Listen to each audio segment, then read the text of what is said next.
the home of the Montgomery County Historical Society. This is of course, the 50th anniversary of World War II, the start of the World War II, and the Montgomery County Historical Society is trying to interview as many veterans of World War II as possible on this occasion, so that we can preserve these memories of men and women who served, who were in the service from our county. These tapes that we're making, we're going to give the original of the tape, of course, to the person being interviewed, and then we're going to place 2 copies of the tape in the local history room of the Cartersville Public Library, so that they'll be available for future generations. The Montgomery County Historical Society will, of course, claim the ownership of the tapes and a copyright interest in them. This series was inspired by the recent public television program, which of the Civil War, when the veterans of the Battle of Gettysburg met at Gettysburg and told stories about their exploits during the war. So today we'll start off, and I'm going to ask our interviewee to give his name and his date of birth and where he lives. My name is Roland Tauscher. I was born in Racine, Wisconsin on April 9, 1916. And when I was 10 years old, we moved to Chicago. And then after I graduated from high school in Chicago, I came to Crawfordsville to go to Wabash College in 1934. And graduated from Wabash in 1938 in the 100th graduating class of the college. 1938? 38. All right. Roland, why don't you spell your last name? That might not be clear. Tauscher. All right. What was how did you happen to come to Wabash? Well, I had several high school teachers who interested me in coming down to the college, and we came down in the spring of '34 to see what the college was like, and I enrolled that year. Did you, who were some of the fellows that were in that class? Some of the fellows that came down from Chicago with you also enrolled? That's true. There was Joe Drucka and Jack Schleich were from my graduating class in high school. What high school did you go to? Lane Technical High. Lane, okay. It was a boys' school. Yeah. It had more boys. Out there near Riverview Park, wasn't Well, it? it wasn't. It was downtown. Oh, it was downtown, yeah. The old high school. Yeah, all right. And we were the last graduating class from the old high school. And then it went out by Riverview. And then it went out by Riverview on Western Avenue. Okay. And you remember Jack Van Duzer? Yes. He was the class before you, wasn't he? Right. Class of 33. And Jack Vanderbreeze was in that earlier class? Well, that was before I came to school. I came in '34. Oh. I graduated in '38. Yeah, okay. Will Hayes was in the class of '37, just before me. Yeah, all right. Who were some of the professors that you remember from Wabash? Well, Ted Gronert was, of course, my favorite because I specialized in social studies and history. And he's the guy that got me to enlist in the Army. Is that right? Who else do you remember of your professors? There was Polly and Brigance, the speech professor, and Polly was in mathematics. And Carscallon was also a math teacher. He was a real character and a very good teacher. And Trippett, Byron Trippett. Byron Trippett, everybody remembers him. Right. All right, what did you do after you got out of Wabash in '38? Well, I went to summer school at Central Normal College. I wanted to be a coach, coach football. But that was in the height of Depression, and there weren't any teaching jobs available unless you were local. Where was Central Normal? Was that over at Danville, Illinois. Danville, Indiana. That had since closed. Yeah. But So I went back to Chicago, and Harry Rutledge, that was in our class, football player, we call him White Horse Harry, a local Crawfordsville boy, went to Chicago with me, and we went job hunting. And Did you get a job? we got a job with the Illinois Central Railroad, but we actually went back to school. They had a training program which was about 9 months long in rail traffic, and we had to write a thesis like doing graduate work. And when we graduated from that class, I was assigned to Indianapolis, and Harry ended up in Memphis, Tennessee. And there was 15 of us in the class, and we went all over the railroad system. So it was good extra training for us, and it also influenced my career in the Army. My training had a big help. Yeah. All right. You got a job with the Illinois Central then, did you? Right. Yeah. And what did you do for the Illinois Central? In rail traffic. In other words, we were routing and that sort of. Well, no, we called on the trade basically, like sales representatives would be, and did a lot of also. We had work on going to rate meetings because the rates were all controlled by tariffs. Yeah. And it was just, we worked in every department of the railroad except in maintenance and traffic, I mean the engineering and that. It was all the office type. Did you do a lot of traveling? Did quite a bit of traveling, right. On the old Pullmans, did you? Yeah, we used to take weekend trips, and we'd always bribe the Pullman conductor to give us a booth coming, or a berth coming back on Sunday night so we could go to work on Monday morning.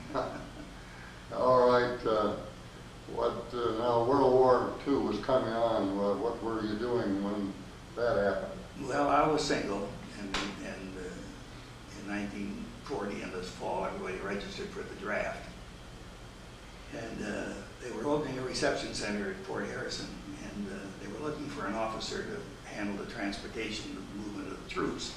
And I was approached by a good friend of mine on the New York Central Railroad that served Fort Harrison and wanted to know if I had a reserve commission, which I did not. And they were having a time trying to find someone who was qualified in rail work, because everything moved by rail in those days. So they asked me if I went out and talked to them at Fort Harrison. They asked me if I'd be interested in enlisting and in the regular Army, which I would have to do for 3 years, and that they would make me a staff sergeant. I thought this was a pretty good deal since I was single and I knew I'd be drafted. So I I used to come to Crawfordsville on weekends because I was dating a Crawfordsville girl who's now my wife. And I talked to Ted Groner and I said, Ted, what's the prospects? This was in December of 40. What's the prospects of war in Europe? And Ted said, well, to tell you the truth, before the end of 1941 would be a war. I said, I just can't see any other way. So I decided, well, I might as well get in on the ground floor. So I enlisted and I can remember my serial number, 15,061,391. That was my enlisted serial number. Yeah. I can still remember mine too, Roland. You saw Ted on weekends then when you were over there? Oh, yes. Now, who was this girlfriend that you had over here? Cora Mount. Cora Mount. Okay, and she was somebody you'd known when you were in Wabash? Right. Yeah, we went together, and since the war was coming out, we postponed getting married, which we did immediately after the war in 1945. So we actually went together for 10 years. But I was over 3 years overseas and over 5 years in the Army. All right. What was your first assignment? What were the mechanics of getting into the service then? What did you do? I went out to Fort Harrison and just enlisted. I mean, like anybody else did, except that there was this unwritten agreement that I would become a staff sergeant, which I did. And I was still, at those days, a buck private, which you had to be for 3 months, drew $18. And when you got to be a private first class, you made $21. So I made staff sergeant, but I was still drawing $18 a month. And then I stayed at Fort Harrison, and they built a reception center. I was with the 5th Army there, and I did basic training for about a month while they were building the fort. I had some National Guard experience in Chicago, where the railroad had a National Guard battalion, and I was only in it about 3 months there, so I had some basic training before that. And when the war, that was I enlisted in January the 8th, 1941, so that was 50 years ago this last January. Yeah. And Pearl Harbor Day will be, of course, this coming December. So after Pearl Harbor, and I was in Crawfordsville when that happened. I was having a date with my girl. You could probably remember that. And they said, everybody report back, you know. Yeah. So I decided then that I wanted to become an officer, so I applied for officers candidate school. And I was in the 3rd OCS, the 90-day wonders, they call us. Yeah. Was it Belgium or where? Oh, I went to Fort Lee, Virginia, Camp Fort Lee. Lee. Yeah, Camp Lee at that time. Virginia, right. And so I was in the 3rd graduating class from Camp Lee. Got your shave, became a shave then. Right. And what happened then? What happened? Well, then my first assignment was with in Fort Knox, Kentucky, with a colored trucking company. And I was a Shakedale lieutenant. And as the companies were activated, why they assigned the new officers to them. But if you look at a service card, there's a little bunches of holes punched in around the edge of it. And one day somebody stuck some needles in certain holes and my card fell out.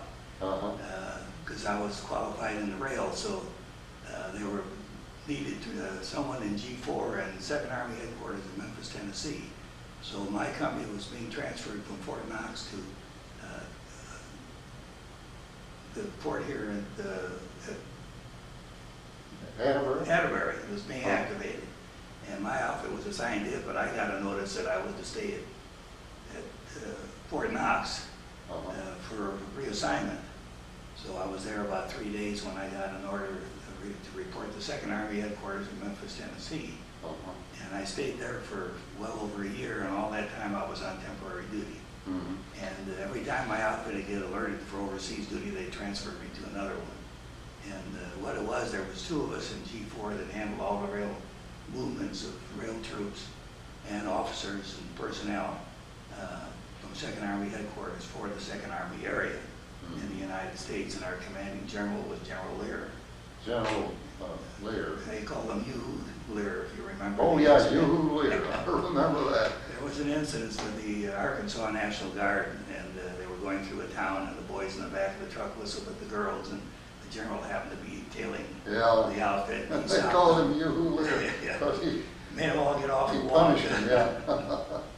He was a tough disciplinarian. Every morning, even though we were dressed to do office work, we had to run an obstacle course, and there was no place to take a shower, so everybody smelled pretty bad all day. It was warm weather down there in Memphis.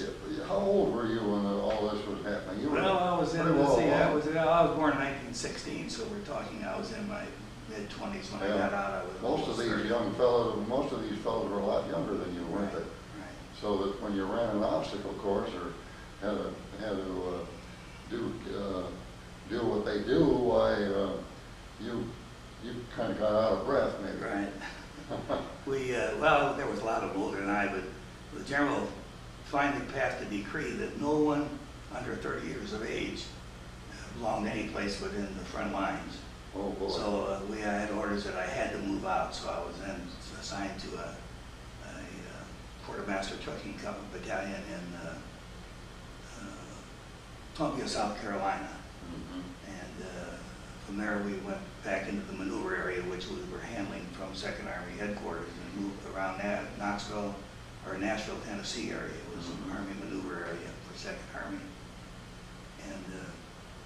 And we went to Camp McCoy and were alerted for overseas. That's Wisconsin. In Wisconsin. And what outfit were you with when you were? At that time it was 347th Truck Battalion. And later the designations were changed, and each individual company had a designation instead of being Company K or Company L or whatever. And during that time I'd been promoted from 2nd lieutenant to 1st lieutenant, and when I left 2nd Army Headquarters, I didn't know it, but they put in for my captaincy. So when I got to my new assignment, I was there about 3 weeks when the orders came through making me captain, which didn't sit very well with the colonel where I was assigned. because I outranked a lot of the other He didn't officers. like his table of organization filled up, did he? Right. But I went overseas with that outfit, and All right. Where did you went overseas, how did you get there? we went on the Queen Mary for a sail from New York to Gourock, Scotland, and landed there in November of '43. And where is that in Scotland? Well, it's just outside of Glasgow? Glasgow, and then we didn't stay there. We went by train to down into close to Bristol, in a little town of Cheltenham. Yeah, Cheltenham. Which I is know where I saw my first jet airplane. Uh-huh. We didn't know what it was. We would be out doing drill work or something, and instead of hearing the plane coming, we heard it after it went by. Uh-huh. But they never got them activated during the war, so we still had all propeller I aircraft. presume that was an Allied It was a jet, German. It not was a German? British. No, it was a British. British. The Yeah. Germans were working on it too. The but Germans British- were working on it, but they never got them. No, in and we operation. never did either until after Yeah. the war, actually. And when you were at Cheltenham, what were you doing there? Well, just general training work, just Uh-huh. something to keep us occupied until they were getting ready to go overseas. Yeah. What time of year would this be then? This was in the fall and Fall of early spring of 43. 43 and the early spring of 44. And then somehow or other, my outfit was assigned to the 6th Engineer Special Brigade in South Devon in England, which was an amphibious operation for the assaults in Europe. We were assigned to Omaha Beach. And why I was picked, I don't know. Maybe the colonel thought it was a good place to get rid of me. But we were assigned down there and replaced the company that was not performing properly. And what we did, we had training exercises, and we trained at a place called Slapton Sands, which is on the Channel coast of England. And this is what they call tropical England. We actually had palm trees, Palm believe it or not, trees, yeah. in that part of England. But Slapton Sands was a little village, and it was supposed to simulate the coast of France. And we actually landed with landing craft under live fire overhead Mhm. to get you accustomed to it. And then we would go through a whole exercise, which would take 2 days. And Well, now, you're speaking of landing. What kind of landing craft? we were in LSTs, LST. just the same as we were going to use when we landed in France. Okay. And then you would perform your operation, and then afterwards, each company commander would have to write what he called an estimate of the situation. You reviewed what you did, what you could have done better, and what you thought your potential was. Uh-huh. And this was all compiled in from every unit in the brigade. And Colonel Thompson, who was our commanding officer, then would consolidate all this together and presented this to Eisenhower's headquarters of what the brigade could do or should be able to do Mhm. under assault conditions. So it was actually written at company level. It wasn't somebody saying, you've got to do this. You told them what you could do, and you Yeah. proved whether you could do it or not. Yeah. And what kind of an outfit were you commanding? I had a truck company, and we had in the engineer brigade, we had a quartermaster battalion, which was composed of 2 duck companies that were commanded by cavalry officers, because we still had cavalry in those days. The tank was still cavalry. And we had 1 trucking company, which was mine, and I was the only quartermaster in it, and a service company.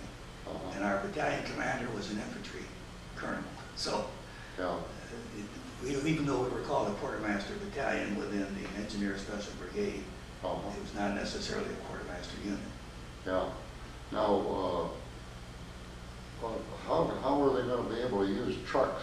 Well, the way the operation would work, the whole idea was that once the assault was made and a bridgehead was made on shore, then we had to get supplies ashore as well as troops, because there were troops without ammunition, without fuel, without clothing, without all the essentials that were required. So the way the operation was going to work, there was no piers, it was just beach. So the coastal steamers would come in close to shore. The ducks would go out, they would load cargo nets into the back of the ducks. The ducks would come ashore, a crane transferred them from the duck, which is a truck that amphibious truck that could work in water. transfer it to a truck. We would take it up to the troops, and you just tied the cargo net to a tree, and you pulled out from underneath it and let everything drop. And the combat troops took it this way. This was in the initial days of the war. Well, that's pretty complicated. Yes, it was. So that, but our first duty in the engineer brigade was to clear the underwater or the high tide water obstacles and make a landing place for the 1st Infantry Division, along with their engineers, of course. We were called combat engineers, but basically we did a little fighting because you didn't have time if you were doing your job, which was establishing the beachhead. Well, how would you clear those underwater obstacles? Usually with dynamite. The Seabees took care of the underwater, and we took care of the high water obstacles. You'd have to blow them out or drag them away if you could. Yeah, when you dynamite them, that was before you could start operating your truck. Yeah, you had to make a path to get in. You didn't necessarily have the whole beach. Yeah. And your troops went in and put charges of dynamite? No, we had an ordnance outfit to do that. And by the way, there was a young man from Crawfordsville that was in the ordnance outfit, James Leeming, who's dead now. You remember Jim Leeming? Yeah, I remember Jim Leeming. He was also from Glendon, or from Romney. Romney. And I didn't know Jim was there until we got ashore, and about 2 weeks after the invasion, we met on the beach one day. And he was in ordnance. He was in ordnance.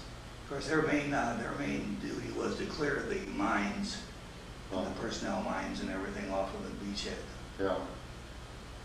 All right, now you got us at Slapping Sands. Tell us about how you started getting when the crossing started to come along. Okay, we were staged in the town of Torquay, Payton, which is a resort area of How do you France. spell that, or do you know? Torquay is Torquay, but the Q is a key in the British like it. Quay, we would say it K. It's a key in the English. So it was Torquay, and Payton was Paigton, Payton. And they were both resort towns, and I was living in a hotel there, the Grosvenor Hotel, along with some of the other officers. Pretty fancy. The men were all billeted in big old resort homes. About like going to Asbury Park, New Jersey, and those old beach houses and that. And we were doing our training from this, the Slapping Sands wasn't too far away. And when time for the invasion came, then they put us in and moved us into huge complexes, which were all behind barbed wire. No one was allowed out for a week before the invasion. Up to that time, we were more or less, but I was bigoted, they call it. We used to have a little card called Bigot Neptune, which allowed me access to certain technical secret information, which I was not supposed to pass on to anybody but my second in command. And he would go and look at the mock-ups of the invasion area, and I had all the maps and that, but they weren't shown to the troops until we got on board ship. Okay.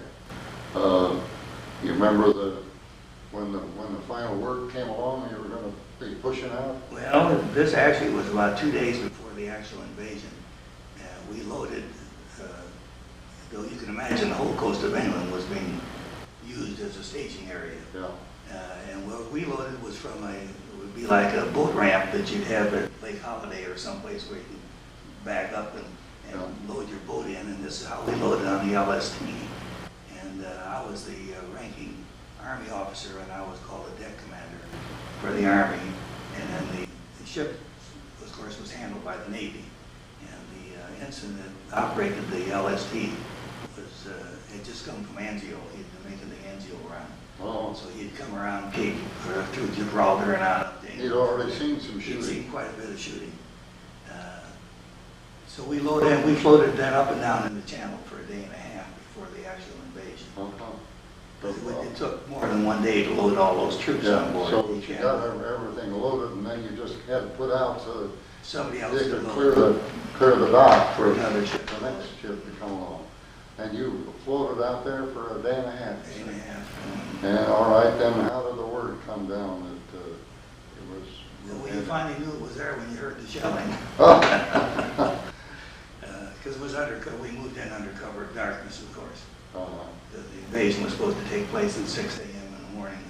And another thing was the daylight hours. I mean, we had long hours, and it was in June, and they had double daylight time, so it was pretty late at night because they were 2 hours ahead of the standard time. And but in the morning it would still be fairly dark at 6 o'clock. And you moved across the channel. Was it pretty rough getting across that? The weather wasn't bad until we got to the coast. But I had an incident that happened here. We were supposed to be on Omaha Beach, and Utah, which was on the Cherbourg Peninsula, was flatter ground. And and on Omaha we had the steeper cliffs. And when we got there, we started unloading we were about 12 hours behind schedule, by the way. We started unloading onto smaller craft to go ashore because the LSTs did not go all the way in. And it took about 6 vehicles, and when I started studying the topography of the land, I said, hey, we're at the wrong beach. This has got to be, I've never seen Utah, but I know it wasn't Omaha. And so I got a hold of the commander of the Navy of the LSD, and I said, we're not unloading anymore, and I don't want those to land. I want to get them back on if I can, because we're at the wrong place. And the shore master then was communicating with us for us to unload to get ashore, and I said, I'm not taking any of these troops off. We're needed over on Omaha Beach. Every truck was loaded with supplies that they needed for boat building or one thing or another. So they finally got me on a Chris craft, and I'm dressed in dirty fatigue clothes. I haven't shaved for 2 days. It was impregnated clothing, so in case you had a gas attack. So I finally get a Chris craft, and they take me out to the ANCON, which was the Army-Navy Joint Command Center, which was the USS, had previously been a USS America cruise ship before the war. And when I get there, I get up on the bridge, and here's a bunch of brass up there. Omar Bradley's there, and some admiral that I wouldn't know from Adam, but I didn't get to talk to them, but I did get to talk to an aide. And I explained the situation to him, and he said, we'll have to see what we can do. He said, you eating? And I said, no. He said, take this man down to mess. And I went down below ship, and here's a dining room with beautiful linen table covers, crystal and chinaware, and colored mess boys to wait on the table and that. And I said, here's these poor guys on the beach dying and getting shot at, and this is like royalty here. But after I thought about it, I thought, you know, what's the difference? Why should they have to eat K rations and when they have other things available? But I remember I made up my mind if I ever went back in the service, it would be the Navy. But we did get, we couldn't take these we couldn't reload. But they did stop unloading. I went ashore and contacted the beach master and explained that we had these trucks that I didn't want them to leave the beach, and that they should be assigned someplace because we would have to get them as fast as we could after the bridgeheads were joined. So then I got the rest of our units, and we started going across the channel, and there was a boop, boop, boop, boop, boop. And they stopped us, and they said, you can't go that way because we've never demined that area. You'll have to go back up into the channel and around. So we were a whole day late before my particular unit got to Omaha Beach itself. I had one platoon that had landed in the first wave. It was assigned directly to one of the engineering companies. And so the other 3 platoons of ours we didn't get to land until the next day. So it was actually on June the 7th. What caused all this confusion? If you could see thousands of ships and imagine what a technical thing it was to make sure that everything got to the right place at the right time. It would be an impossibility because unless you've seen something like the channel full of, mostly it was not warships. I mean, there were just a few of those, but it was vessels of all sizes and shapes that were transporting troops and supplies from England to and we had not only the Americans, we had the Canadians and the British on our right flank, or our left flank. And that was all in the channel, so it was a mammoth operation, and it's amazing that it ever really happened, you know. Okay, well, then you got ashore. When did you get ashore? Well, I got ashore the next morning, but the beachhead was not cleared absolutely cleared of troops for about 4 or 5 days. We still had a lot of sniper action. And what had happened on the beaches, they were honeycombed with fortifications. And now on the beach itself, the basement of every house had been made into a bunker. There was beach homes along the bottom of the beach, and then the steep hillside behind it. And in the top, they had put the underground fortifications, and they had troop stationed in there, and the gun emplacements were made such that they didn't fire directly out, but they fired down the perimeter of the beach so that you wouldn't see a muzzle blast because they were dug back into the hillside. Oh, I see. So it was hard to locate where the guns were, and this was also true on where the Rangers were up on the steep cliff, which was on our right flank. So they disguised when a gun would fire, you couldn't see that. That's right. Yeah. All right. Any of your outfit get hit? We had a few casualties, but my particular company was quite. Of course, we got a day or a day late, which probably helped some too. But we had one of the engineer companies was on an LSI, which is a landing ship infantry, and a good friend of mine, Colonel Tews, that we barracked together in England. And he always used to say, "It's Tews that rhymes with booze." Yeah. But he was on topside along with some of his officers in about one platoon of the company when they were hit by a shell, and then the thing caught on fire, and it burned all of his eyebrows and face and so forth. But all the troops that were below deck were killed on that, so it was the biggest casualty we had in the brigade from the one particular company that lost 3/4 of the men. Yeah. Never got ashore. Where was Tews from? Who? He was originally from England, as a matter of fact, down in Plymouth, and but he was from the United States. I don't know where he lived in the United States, but we were kind of hotel buddies because every night the keeper of the hotel, his name was Mr. Kelly, would close the bar early and allow us to have a few drinks late at night after hours. All right. What did you do then when your outfit started operating? Well, our basic thing was to haul the supplies from the beach to the troops directly in the initial stages. And then we started building up dumps, which were areas where you have a gasoline here and food here and something else here, which were division dumps. It belonged directly to the 1st Division, and then they took care of hauling it as we advanced inland. And we operated this way until when I left, it was in the 15th of July, and I was reassigned to my other company because what they call ADSAC, the Advanced Communication Sector, was taking over the beach operations. But right after the invasion started, they started bringing in a pier arrangement which was floated in to be made into docks along the beach. And we had, it was started within 2 weeks of the operation, and then of D-Day. And then we had a terrific storm about the 26th of June, and this tore up everything that was on the beach. Tore it all out. Tore it all out. And we couldn't land any supplies for a period of about 3 or 4 days, with the exception that we came up with the idea. The ducks could not operate because they would be swamped and would sink. So they came up with the idea of using the small coastal steamers, and at high tide, they'd bring them and beach them. And then as the water receded, we backed our trucks up directly underneath the cargo ships. They loaded the nets directly into the back of the truck, and we had re-waterproofed our vehicles. You put snorkels on the exhaust so that you can drive under the water more or less. I mean, you can even have your engine submerged. And we would unload supplies this way for 3 days. I got a nice commendation from the colonel about our operation during the storm. This was the only supplies that were landed what we could do this way. And if that storm had lasted about 3 more days, we'd have probably been pushed off the beach because we wouldn't have any supplies. And they weren't airlifting in those days like they do now. Yeah. You know. You mean these snorkels could be, you attach a snorkel to the exhaust of the, and the engine would operate? You waterproof, this is what we did for the invasion, so our vehicles could operate through water. The only way you could land them, you couldn't land on dry land, you had to land in water that was anywhere. How would you waterproof them? Well, all the air intakes on the engine, that's where you used the snorkel device that came up, because you had to have air to get combustion. And then you waterproofed all of your seals and joints and everything on the vehicle by putting compound on them. It was not a permanent thing, it was just temporary. And then after you got ashore, then you would take the waterproofing stuff off. Did the same thing with tanks. We put flotation devices around tanks so that they could operate in, but we lost them. It didn't work. The weather was too rough even on D-Day.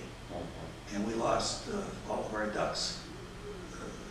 Basically, we lost most of our ducks on D-Day, the original ones that landed, that were hauling artillery ashore because we couldn't get ashore, and they were trying to swim around out there in that rough water.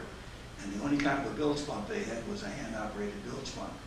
And so they would get swamped, and we lost about a dozen ducks on D-Day.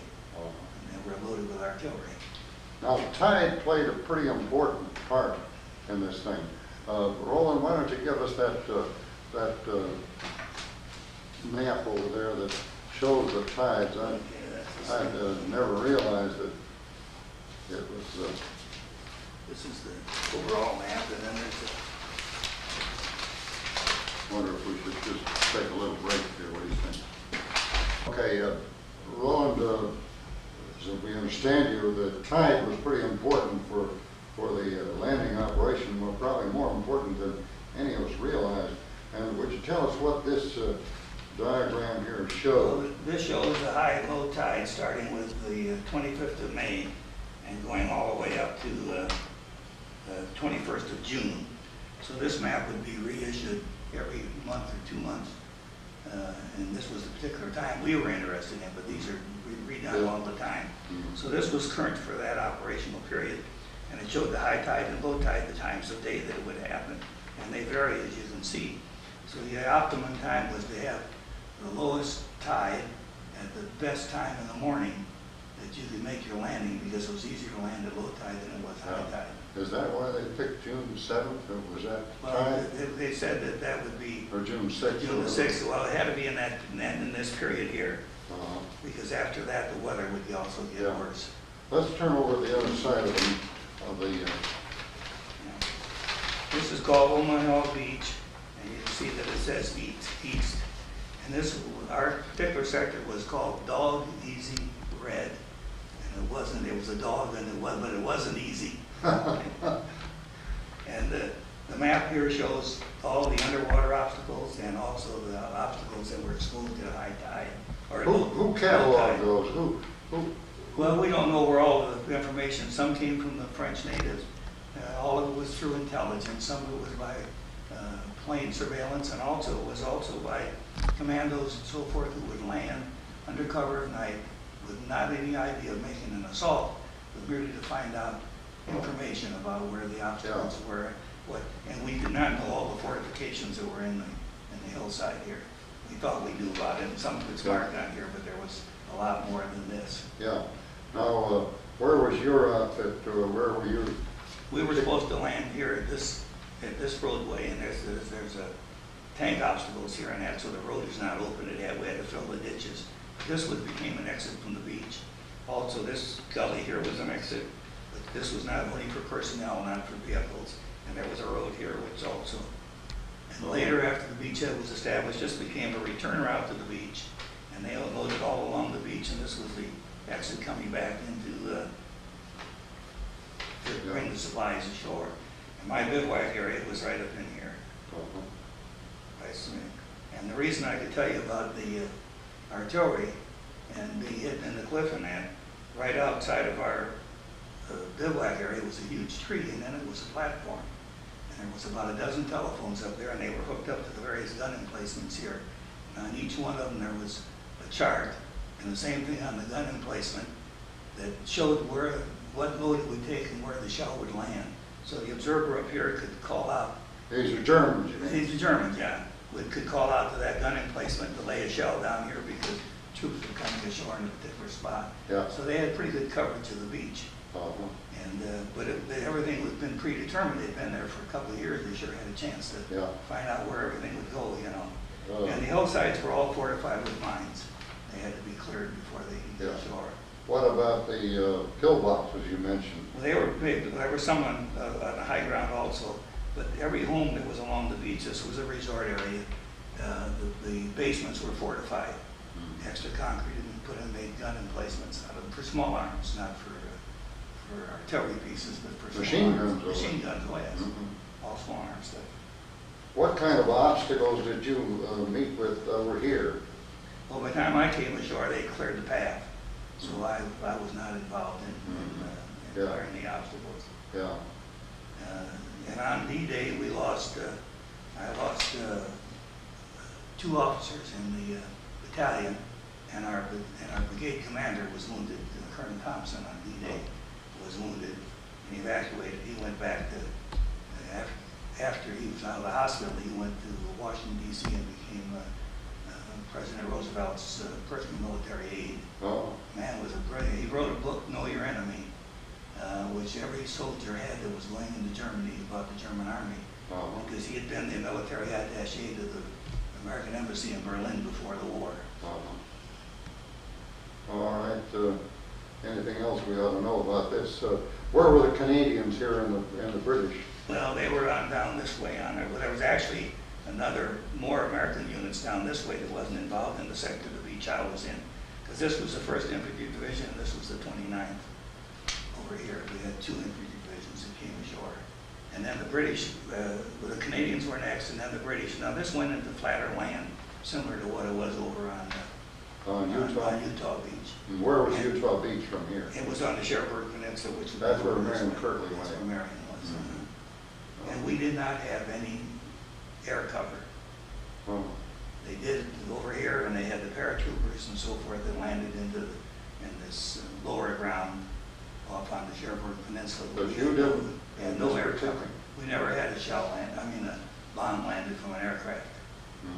And I always said that was Tedder's fault. You know, he was the British commander. But they did have cover in another area, but we didn't. They may have thought it was unnecessary. I don't know. Well, now what happens after this?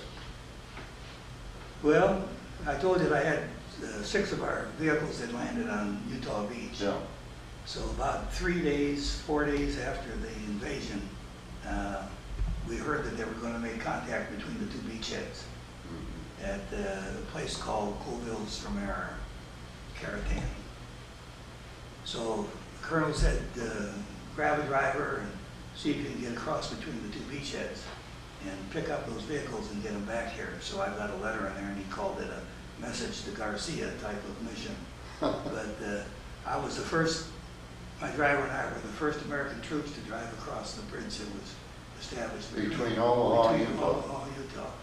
And we found our units up there. 1 man had been wounded, but they were still on the beach waiting for us. And we brought them back, and when we came back through Caratan, they were still having a lot of sniper fire and so on. But we got our units back, and this was about the 3rd day after the invasion. And then I stayed with until the middle of July, and then we were reassigned back to our old company. They split up the brigade, and various people went various places because the brigade no longer existed. It was made up special for the invasion and abandoned afterwards. We had no more plans. We did have engineer brigades in the Pacific, and we had the 1st ESB that made the landings in Africa and Italy. And then the 2nd, 3rd, and 4th, and evidently were in the Pacific. And I have no idea if there was any more than 6 brigades altogether. Combat engineers. Combat engineers. Yeah, this type of thing right here, amphibious. All right, this is your patch, right? This is our patch, This was a shoulder patch, and this was a pocket patch.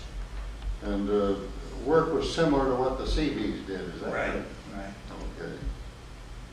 All right. This shows some of the, well, this is just 3rd Army. This was just something I happened to pick up during the war. All right. Why don't you go ahead and tell us after that reassignment, what happened then? Well, we advanced on across France, and we ended on the Belgium border at a place called Eupen. This was in how do you spell that? E-U-P-E-N. Eupen, okay. It was basically a German town, but it was in Belgium, and it had been part of Germany prior to World War I, and in the settlement of the new boundaries, it became part of Belgium after World War I. But the people were basically German, they spoke German. And this is where we were making a build-up. Everything was kind of static. We were just north of Bastogne, just north of Luxembourg, right on the German border. And what we were doing was building up huge dumps of supplies, getting ready to make a drive across into Germany come spring, is what we thought. And I finally got my first leave, and this was in December, and I can't tell you the exact date. December of 44? Right. Okay. And that night, pyrotechnics went off along the railroad track, and the sky lit up, and we were bombed and shelled, and this was the Battle of the Bulge starting. Oh. And we were in the Ardennes forest. And we had made runs every day down to Bastogne, taking supplies to the troops where McAuliffe, yeah. And that whole sector had been so static that we didn't even have a good troop coverage, and they moved some new troops in that weren't even adequately armed in this sector. But the Germans made this, and this was the pivot point. And the whole idea was that they wanted to capture all these supplies because we had all the gasoline. We had God knows how many million gallons of gasoline and all the food and clothing and everything. And they had equipped themselves with American uniforms and American vehicles that they'd captured.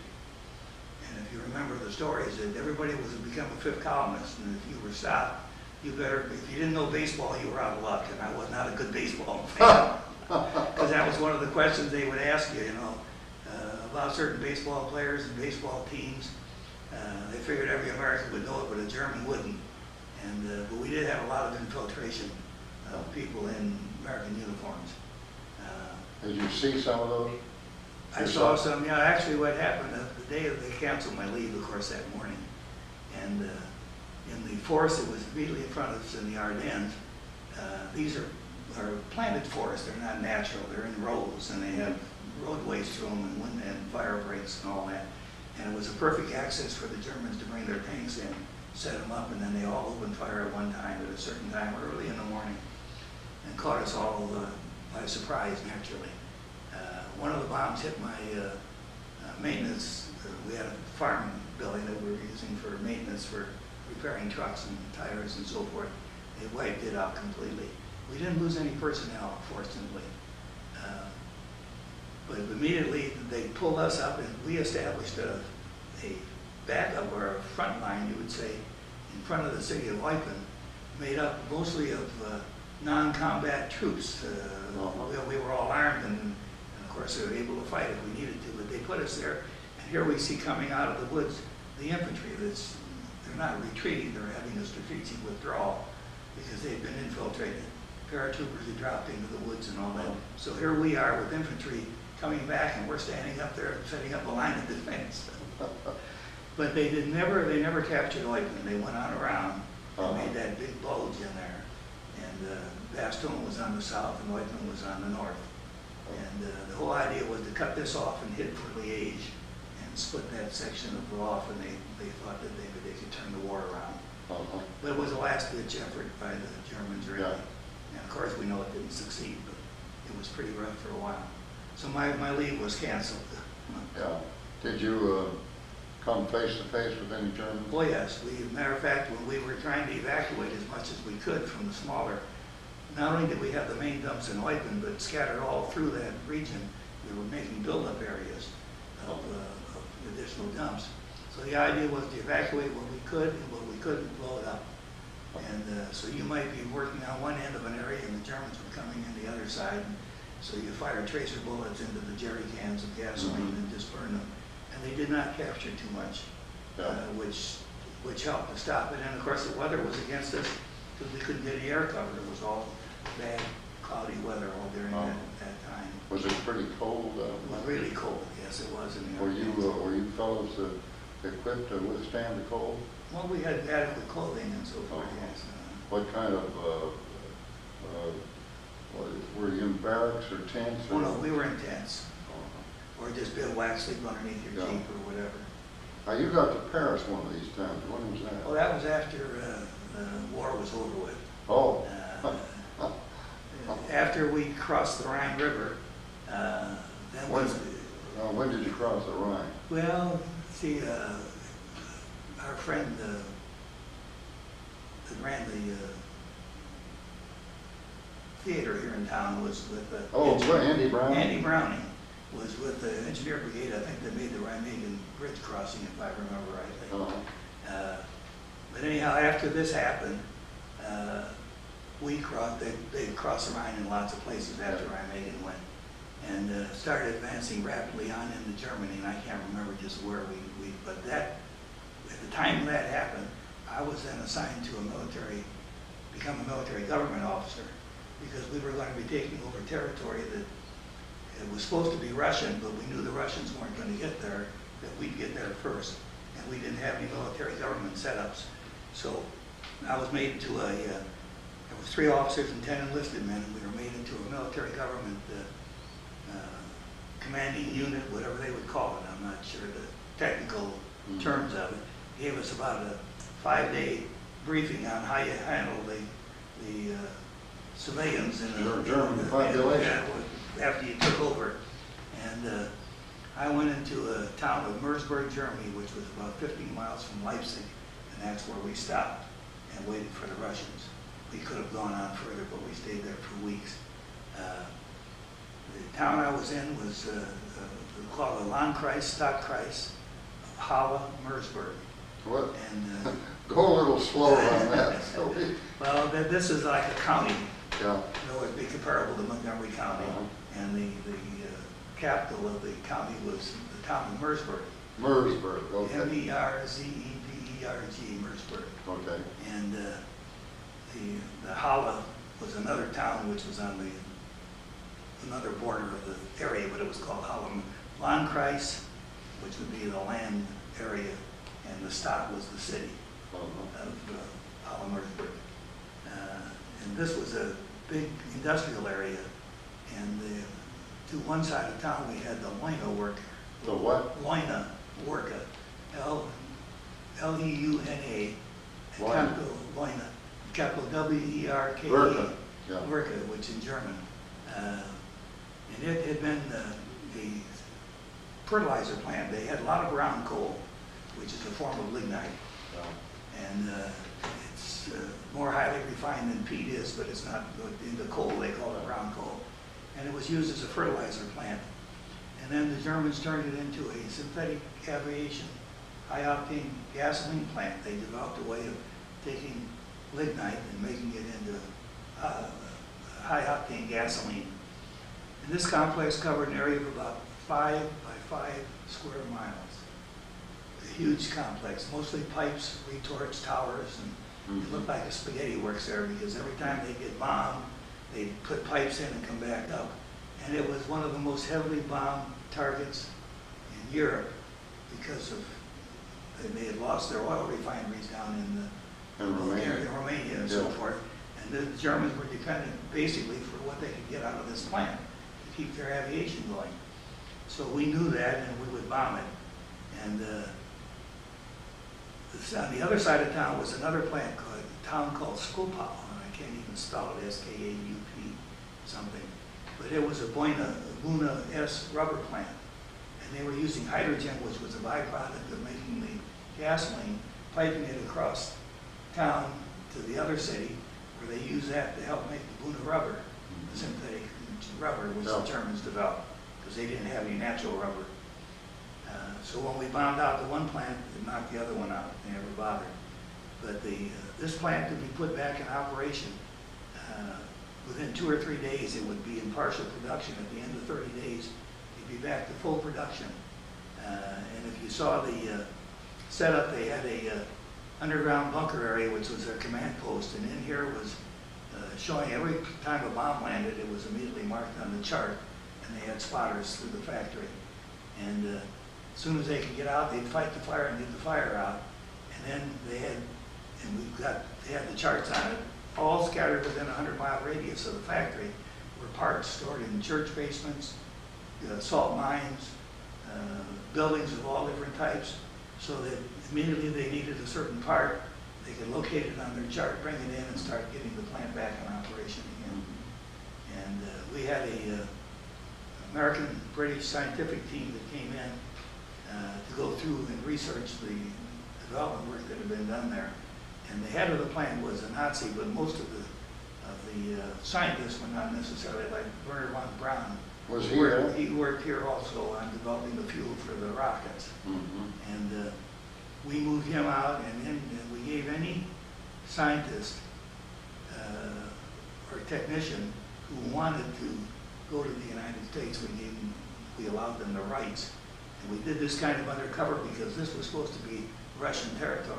Mm-hmm. So we pulled out anybody that wanted to go. Now the head of the plant, got his name someplace there, but I can't think of it now, was a dedicated Nazi politician, not a scientist. Mm-hmm.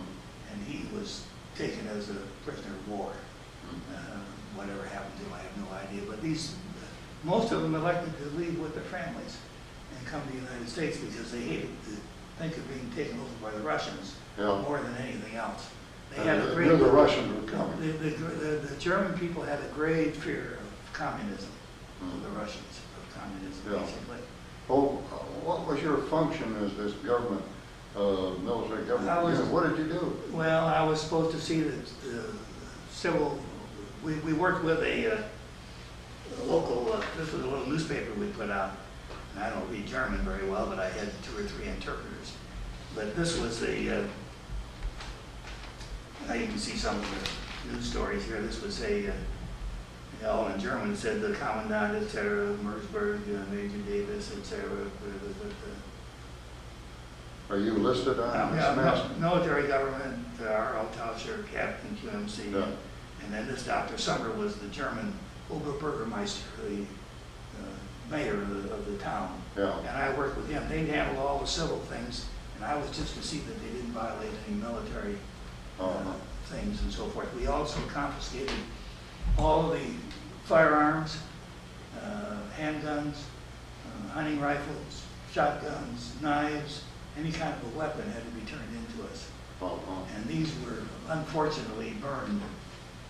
They were all burned. Well, a few of them didn't get burned. Some souvenirs. Some souvenirs. Yeah.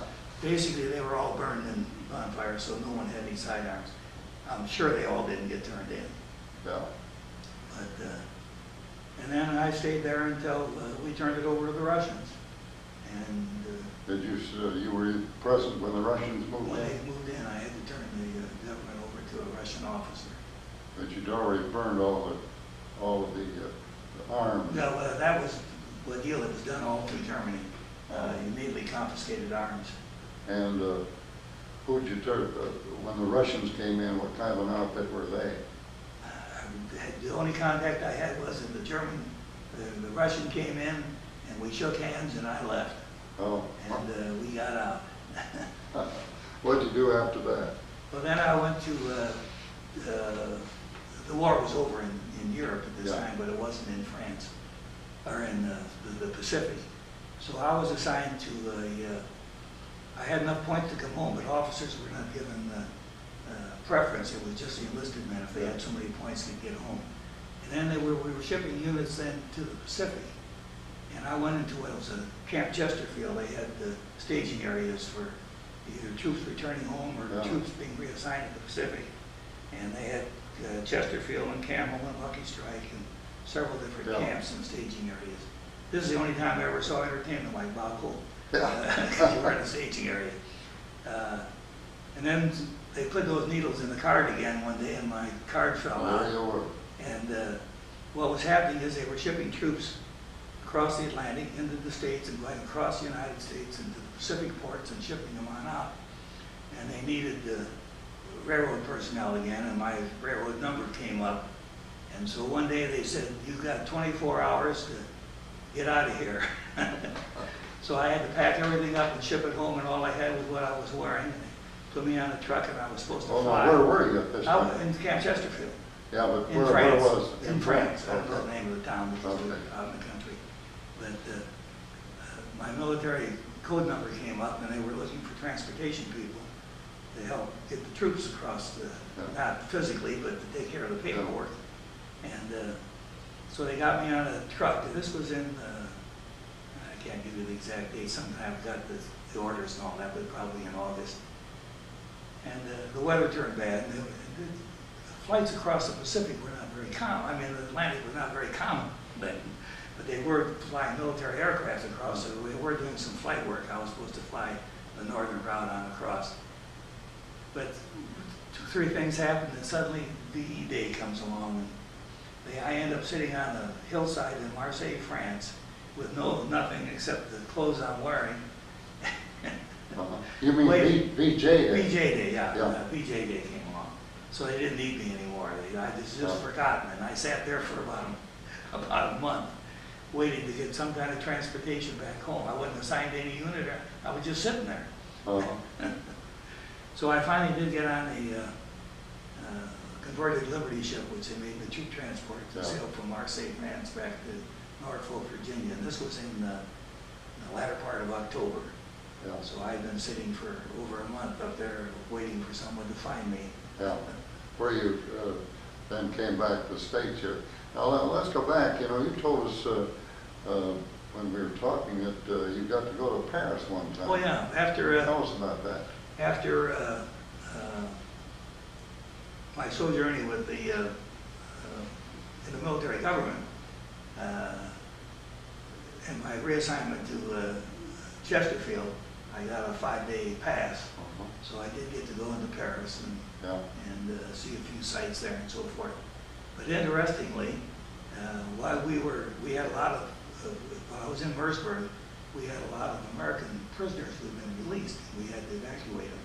And we took over the airport there and set up a kind of a hospital, and they brought military doctors in to check these guys out to be sure what their health was and so forth. So they brought in an entertainment group. I said we saw Bob Wernle, but this was just a gal, and I'll never forget her. And the guitar player, there was 4 people in the group.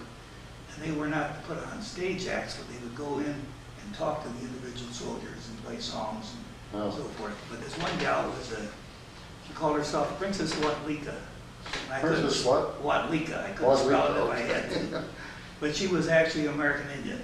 And a little dried up gal, and she must have been 75, 80 years old. And she had done the same type of thing in World War I. But she was one of these people that had ESP, extrasensory perception. And I believe she did. But she'd go in and she could talk to these guys, and she actually claimed she could read their mind. And she read mine, but that might not be too difficult to do.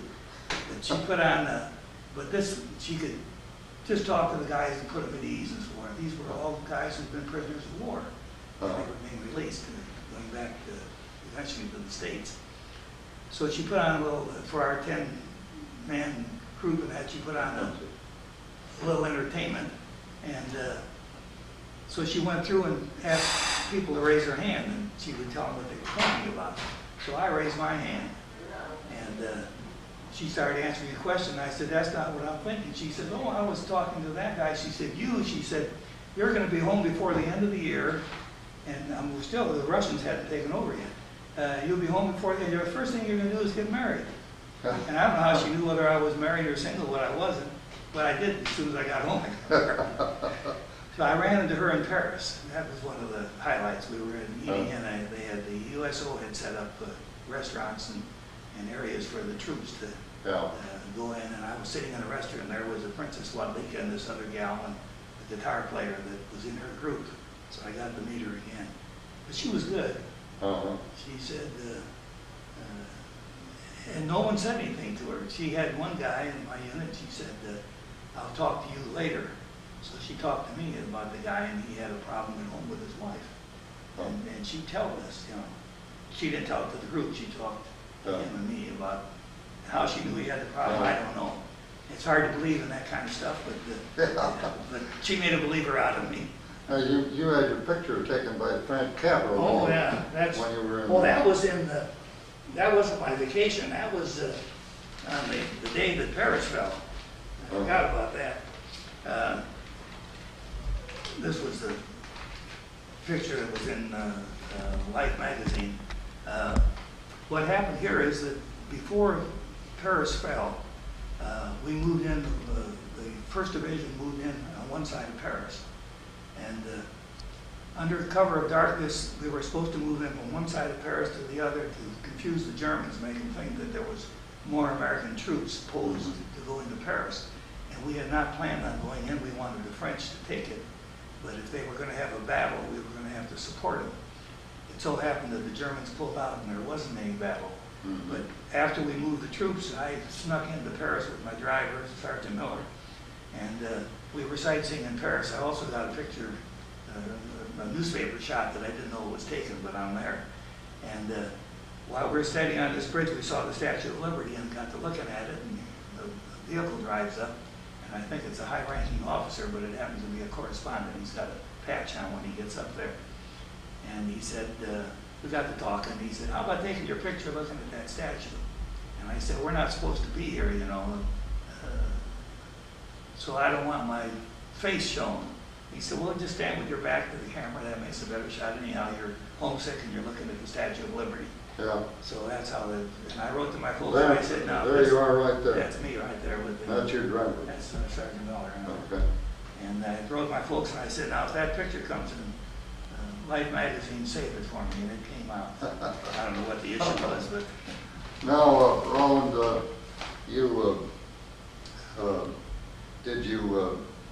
you mentioned several fellows that you met along the line. What did you think about the officers and men that you served with? Did you make any good friends or buddies that well, you know, kept track of later? Not really. This is even the first time I've ever talked about the war. I've never talked to my kids about it or family. I've never been a militarist. Now Jim Leaming just loved every time I'd see Jim, that's all he talked about. And he get to embarrass me. He talked so much about it. But I just kind of forgot everything. I was fairly active in the Legion for a short period of time. I was in the reserves with Marion here after I came back to Crawfordsville from Chicago after the war.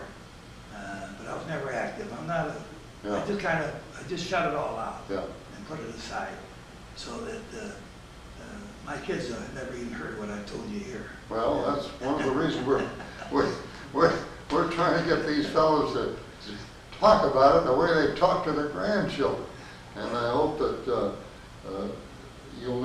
maybe you'll never talk to them, but at least they'll be able to see this tape. See it on tape, right. All right. So I really, I never had a reunion, never went back to any. I have made no close friends in the service. Yeah.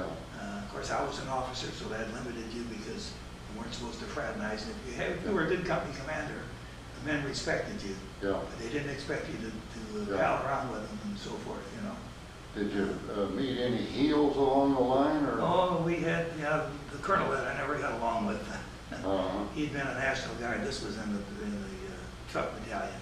Most of the officers that I met and became acquainted with in the brigade we weren't associated together except during that period of the invasion, so there was no close contact. Although one of them sent me a whole bunch of pictures. This is the memorial that was built on the beach for our battalion. And there it is right there, and we're listed on there. Right here. Where is that, on Omaha Beach? It is on Omaha Beach, and each one of these pictures has got written on the back what it was. Yeah. 147th, commanded by my Wait a friend. minute. Let's hold it up here. The Colonel too sent this to me after the war. And this is looking at this is Omaha Beach now, taken after this is a monument. This is not this monument, but this is the brigade monument on Omaha Beach. Someday I'm going to go back there, maybe. You haven't been back though. I haven't been back like to that Marion part. Turley has. I haven't been back to that part. All right. But maybe on the 50th anniversary, which would be in '94. You'll go back. Yeah, I'll go back. If we're spared. If we're spared. That was the beach, and this was the hillside here. Yeah. And there's another view of it, taken from the sand itself. So that's what you saw when you landed, is that big hill behind you. Yeah. All right. Now, Roland, you got back to the States, and what did you do after you came back? Well, I was sent up to Great Lakes, Fort Sheridan. Fort Sheridan, yeah, not Great Lakes. Well, Great Lakes and Fort Sheridan were the same complex, but one was Navy and one was military Army. And I was discharged up there. I had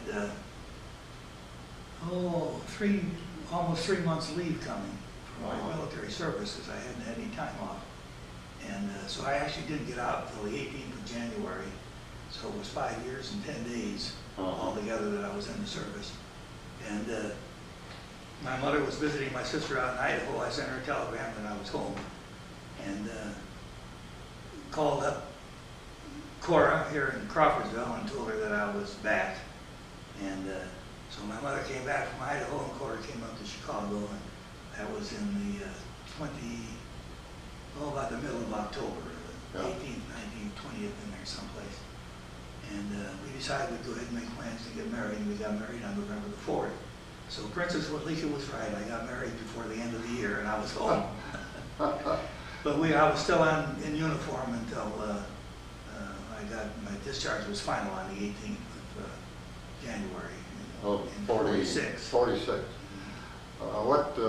What did you do after you got you and Cora got married, and then? Well, we took an extended honeymoon on the Gulf Coast for about 3-4 weeks, and I came back. Then I decided I had to go back to work, find a job someplace. I went back to the railroad, but they really weren't very interested. They were supposed to take me back, but they didn't have to guarantee anything, and railroads were not particularly interested. So I went to work for a trucking company out in Chicago, Olson Transportation, and I worked for them about 9 months, and I didn't like Chicago anymore, so I decided to move back to Crawfordsville. I didn't know what I was going to do, but we came back here, and then I went to work for Leonard McDaniels. Oh yeah, the freight line. Freight line. I was traffic agent for him in Indianapolis and up Lafayette. And then I decided to go in business for myself. So. Yeah. What business? Well, I started out, believe it or not, selling hearing aids. Oh. And that was a kind of a tough job in those days, but it was a coming industry. Yeah. And now it's accepted, but then it was pretty tough. And then I bought the Crawfordsville Candy Company that used to belong to Bill Freeman. Yeah. And he had sold it to Bill Perlman, who had Perlman Grocery, if you remember them, Sure. in Crawfordsville.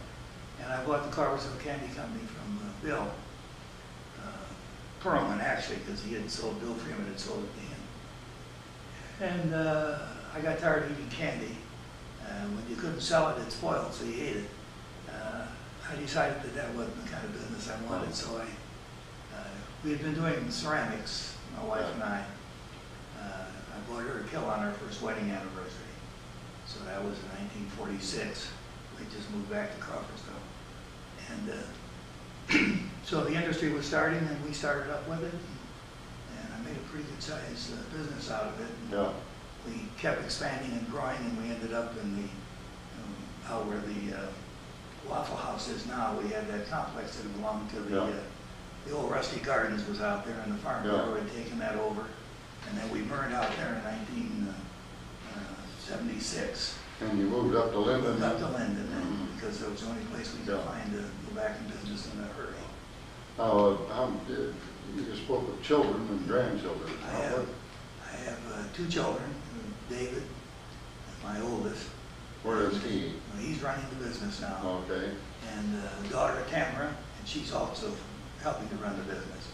So Cora and I retired 3 years ago when I was 72, and the children are running the business now. How many grandchildren you got? I have, each of my children have 2 children.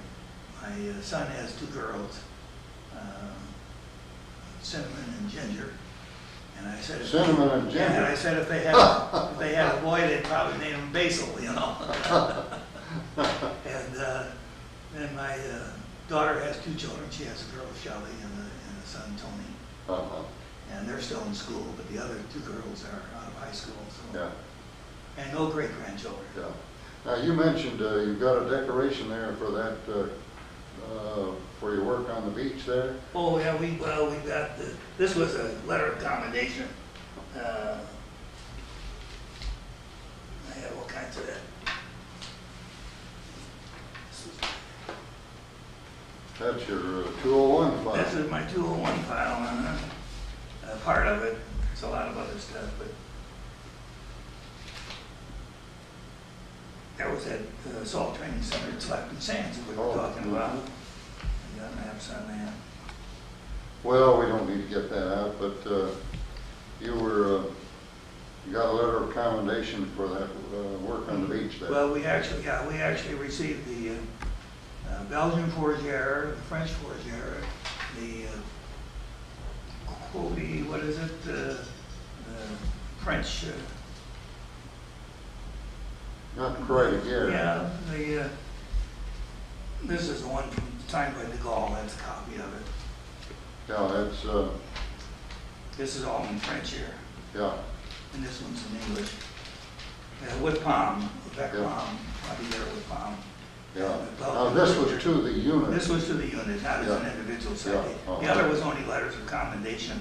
Yeah. That, Well, let's take a little break here and we just,